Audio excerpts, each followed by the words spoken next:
connection with word of mouth growth is directly linked to the connection with the success of the internet, because it's enabled us to get information and share it in a much more dramatic fashion than would have been possible 20 years ago. You know, 100 years ago, you wouldn't learn what was happening in the next town. Today, information is shared almost instantaneously and at scales that are unprecedented. Lego talks about communities of thousands. This would have simply been impractical to harness up to the era of the internet. So you've all got your statistics probably showing word of mouth here, and who trusts word of mouth more. 80% of customers trust word of mouth more than any other source of information. That doesn't seem surprising. Blogs and search engines are right at the bottom. I know it's impossible to read, I apologize. But you can trust me. These are the bad things down here, good things up here.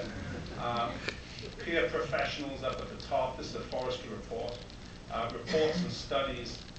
Search engine results.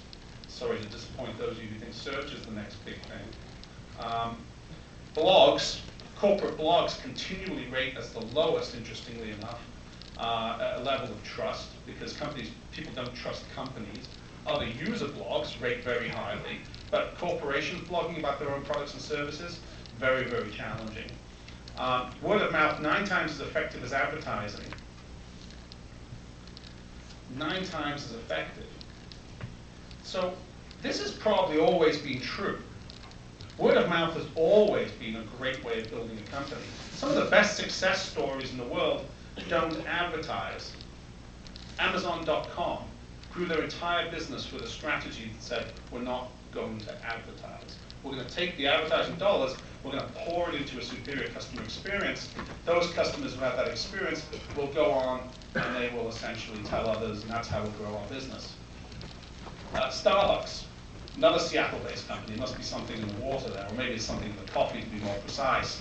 Starbucks, another company that grew to enormous scale, based entirely on word of mouth. I was actually living in Japan in 1996 when Starbucks opened their first store in Japan. I have to tell you, Japan has a coffee shop on every corner. Why would you open a store in Japan, and why would it be successful? Yet there were lines around the block to buy Starbucks coffee. Advertising? Not part of the story.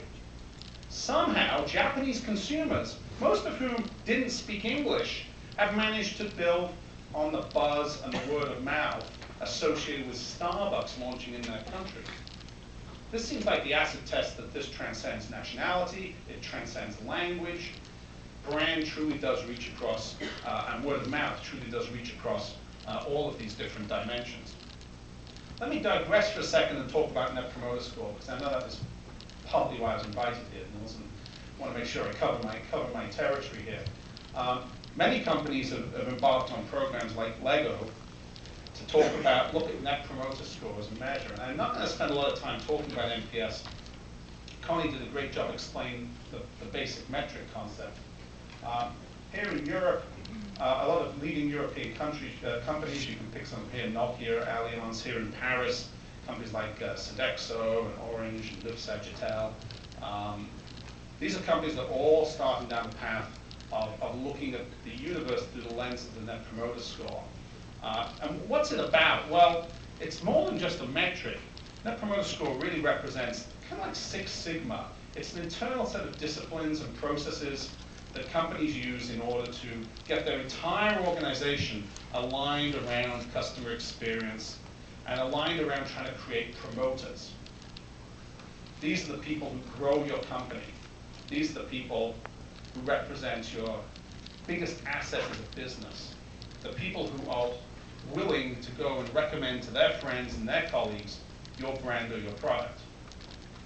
And again, I'm not going to go into a lot of details around the model here. If it's a topic of great interest, then there's plenty of material on our websites, or there's heaven forbid, there's always the book if you really, if for some reason you're really keen on these things.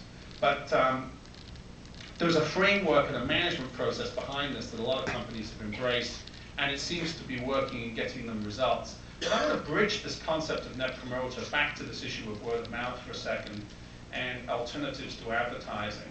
Because I'd like you to consider this idea, that Net Promoter Score is the capacity of a business to generate word of mouth.